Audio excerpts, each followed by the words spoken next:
안녕하세요. 명상가 도혜입니다. 완벽주의 때문에 괴로우신가요? 아니면 여러분들은 완벽주의를 즐기고 계신가요? 오늘은 완벽주의에 대해서 제대로 통찰해 보도록 하겠습니다. 저 또한 완벽주의 때문에 스스로를 많이 괴롭히는 스타일이었어요. 이렇게 하나하나 완벽하지 않으면 하기 싫고, 하기 전에 준비 과정이 너무나 길고, 또 하면서도 스스로를 많이 피곤하게 하는 스타일이어서 하면서도 기가 빨리고 기력이 금방 소진되더라고요. 잘해야 돼 이런 게 너무 강하다 보니까 또 속도가 더디더라고요. 이 완벽주의를 갖고 있는 이유가 뭘까요? 저는 이 완벽주의를 갖고 있는 사람들의 공통점을 발견했습니다. 바로 인정의 욕구가 강하다는 것입니다. 인정을 받으려고 하다 보니까 잘해야 되고 잘하려고 하다 보니까 완벽주의가 생기는 것이죠. 그런데 여기서 잠깐, 여러분들은 완벽주의를 진짜로 내려놓고 싶으신가요? 한편으론 완벽주의가 도움이 된다고 생각하진 않으신가요? 잘하려고 하는 게 뭐가 나쁜 것인가? 그리고 그러한 완벽주의 성격 때문에 결과나 완성도가 높은 경우도 많습니다. 그렇다면 여러분들은 진짜로 완벽주의를 내려놓고 싶으신가요? 인정받으려고 완벽주의를 갖고서 잘하려고 했을 때와 그것을 내려놓고 그냥 했을 때 결과가 실제로 어느 것이 더 성공적이고 좋을까요? 네, 바로 후자입니다. 그것을 내려놓고 그냥 했을 때가 훨씬 더 결과가 좋습니다. 마치 이런 것과 같아요.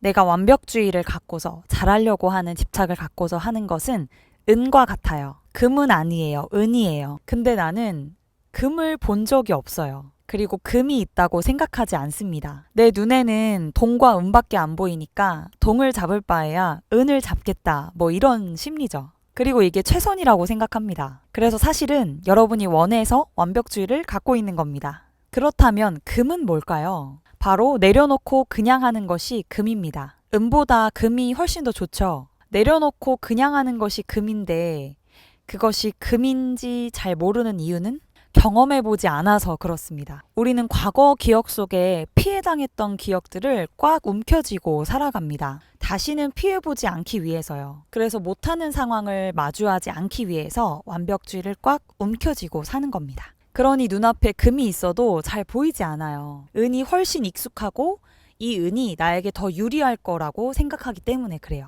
왜 완벽주의를 꽉 움켜쥐고 살까요? 그것은 바로 그 안에 인정받지 못하면 어쩌지? 라는 두려움이 있는 겁니다. 그리고 그 안에 어떠한 나 자신에 대한 상이 있는 겁니다. 애기들 보세요. 애기들이 완벽주의가 있나요? 아닙니다. 애기들은 거침이 없어요. 그냥 막 합니다. 그리고 노래가 나오면 춤을 막 춰요. 춤을 뭐 잘 춰야지 이런 것도 없습니다. 그런데 자라나면서 어느 순간 나 자신에 대한 상이 생긴 겁니다. 상, 나 자신에 대한 상. 우리는 그것을 평생 안고 살아갑니다. 예를 들자면 이런 거죠. 어렸을 때 어떤 기억에 의해서 나는 부족한 존재다 라는 상이 생겼어요. 처음엔 그런 게 없었어요. 어린아이는 자기 자신이 여자인지 남자인지도 모르고 이름도 모르고요. 부모님도 나중에 알게 됩니다. 그러다가 나 자신에 대한 정체성, 나 자신에 대한 상이 어느 순간 생기게 되고 각인이 됩니다. 어떠한 사건에 의해서요. 저는 어떠한 상이 있었냐면요. 제가 어렸을 때 7살 때 유치원에서 노래를 불렀거든요. 근데 제가 노래를 부르면서 제 노래에 너무 감동했어요. 네, 스스로 감동을 받은 거죠. 그런데 유치원 선생님이 저 말고 제 앞에 있는 남자아이를 더 칭찬을 해주는 거예요. 저에 대한 언급은 하지 않으셨어요. 저는 그때 그 순간 저 자신이 부족한 사람이다 라는 인식이 생겼던 것 같아요. 그때 딱 각인이 됐어요. 아, 나는 부족한 사람이구나. 그러니까 그때부터 어때요? 막 기가 죽었죠. 기가 살기보다는. 어른의 입장에서 보면 뭐 그런 거 가지고 그래 할 수 있는데요.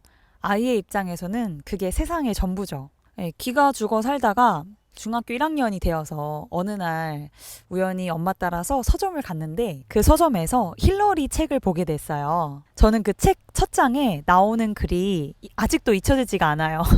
나약한 도도새 이야기가 나오는데요.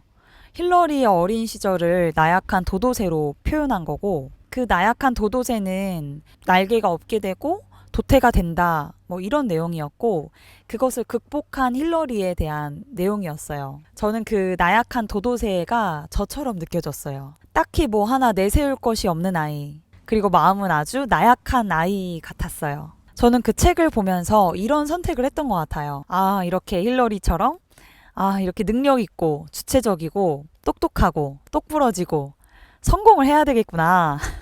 그때부터 저는 성공에 대한 열망을 많이 가졌었어요. 그게 습관이 되어서 성인이 된 지금도 늘 잘해야 되고, 좀 완벽해야 되고, 이런 성격이 되더라고요.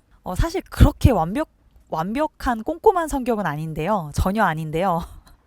그 잘하고 싶은 마음에 그 버퍼링이 좀 긴 것 같아요. 그러니까 그 완벽주의 안에 내 안에 어떤 마음이 있냐 봤더니 나는 부족한 사람이야 라는 상이 있었던 거죠. 네, 그 상을 덮기 위해서 금치를 해왔던 겁니다. 저만 그럴까요?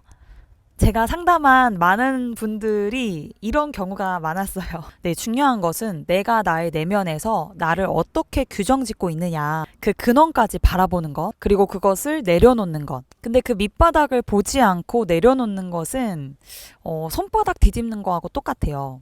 그래, 오늘부터 좀 편하게 살자. 이렇게 막 남의 시선을 신경 쓰면서 열심히 살고 아등바등 살고 완벽하게 하려고 하는 거 내려놓자. 편하게 살자. 이렇게 마음을 먹어요. 그러면 어떤 일이 벌어지냐면요. 대충 하니까 좀 사람들의 반응이 별로 안 좋네? 이러면서 또 잘하고 싶은 마음이 또 올라옵니다. 그러면 또 막 습관대로 열심히 또 잘하려고 해요.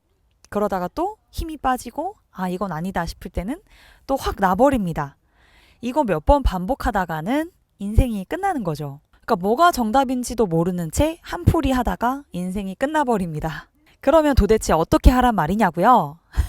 중요한 것은 무의식 밑바닥에 있는 나는 이런 사람이다 라고 하는 그 나에 대한 자아상, 그 근원을 바라보고 그 내면 아이를 치유를 해줘야 하고요. 순수한 나 자신을 만나셔야 되고 그 사랑을 회복하셔야 돼요. 한마디로 무한하게 사랑해주고 믿어주는 것이 시작입니다. 그럴 때 내면에서부터 힘이 나오기 시작해요. 어떤 조건에 의해서가 아니라요. 그리고 그러한 자기 자신을 확신하는 것.